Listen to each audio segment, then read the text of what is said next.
چشم حق است. گاه انسان خودش رو که بازو و همون چه موشک‌ها و دیگر ببیند او بگه تمام بعد صد بلا بلایش میاد با چشم خودش برای همین که چشم نرسد. ولی این مسلمان هر چیزی زیبا رو که دید باید بگید که ماشاءالله ماشاءالله لا حول ولا قوة الا بالله.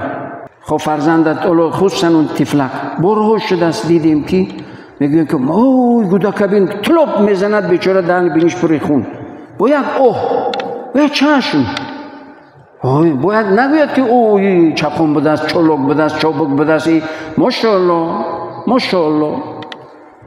وقتی که ماشاءالله لا حول ولا قوة الا بالله گفتید میگوید که هم اون نعمت با برکت میشود هم پروردگار اون نعمت رو برایت میدهد.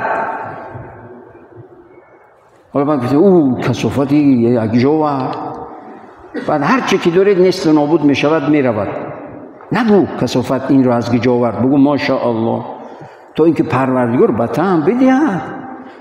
فکر میکنید که اون انسان یعنی مهارت قابلیت خودش است که اون صاحب همه این نعمت ها نه پروردگار داده است. پروردگار میدهد امتحان میگیرد. ثروتمندان مسلمان هیچ وقت باید نمیگویند و باید هم نگویند که این تدبیری من است این علمی من است این سوادی من است این کردونی من است یا که حیله و نیرنگ من است. نعوذ بالله نعوذ بالله.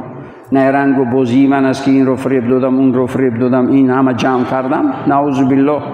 یکی میبینید که انا اون نیرنگ بازو همون یکی یا اینکه حتی که با مهنت زحمت هم وقتی که مال و ثروت رو به دست میارد بعد بگوید که این همه مهنتی من از من جون کندم من جمع کردم تمام میبینید که تمام بررفت همش خاکستر شد. یا اینکه یک نقطه دیگر در یادم اومد یا که همین زنهایی که فوق العاده زیبا هستند هیچ زندگی اکثریت هم نه همه رو در نظر ندارم هیچ وقت اکثریتش یعنی زندگی حلال و با برکت ندارم. برای چی؟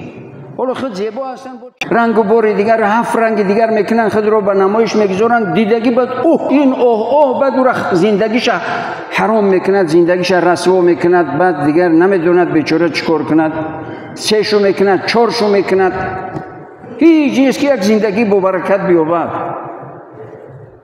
حتی یک طفلک زیبایی رو سر لباس زیبایی پوشاندن پیش حضرت عثمان با فکرم رضی الله تعالی عنه بردن گفت چی گپ است این بیچاره رو در آتش میپرتویی این آه و واه و چشم مردمی را میخرد این ضرر میبینه یک سیاهی یا چیه در روش بمالی. کودک زیبای فوق العاده حالا که پیش باز لباس و سر لباس دارد میبینید در چی بلاها گرفتار میشود. چشم سنگ میکفوند میگویند مردمی ما العین حق میگوید پیغمبر علیه الصلاه و السلام یعنی عین چشم حق است چشم میرسد. برای همین برای مسلمان واجب است که هر نعمتی کسی رو دید باید بگوید که ماشاءالله ماشاءالله لا حول ولا قوة الا بالله. خانه خوبی رو ماشین خوبی رو از رفیقت از دوستت حتی از خودت هر وقت خانه در آمدی که خانه آرام یعنی چیز آزاده و پاکیزه و تازه بگو ماشاءالله ماشاءالله لا حول ولا قوة الا بالله. همین چشم خودت همون خانه رو خراب میکند خدا نشان ندهد. امسال احتیاط باید مسلمان احتیاط کنه در این مسئله ها. بعضی خور و نعل و نمیدونم که هیچ اهمیت ندارد این همه خرافات است هیچ اساسی نه علمی دارد نه اساسی شرعی دارد نه یگون منطق دارد اون چشم رو دور نمیکند.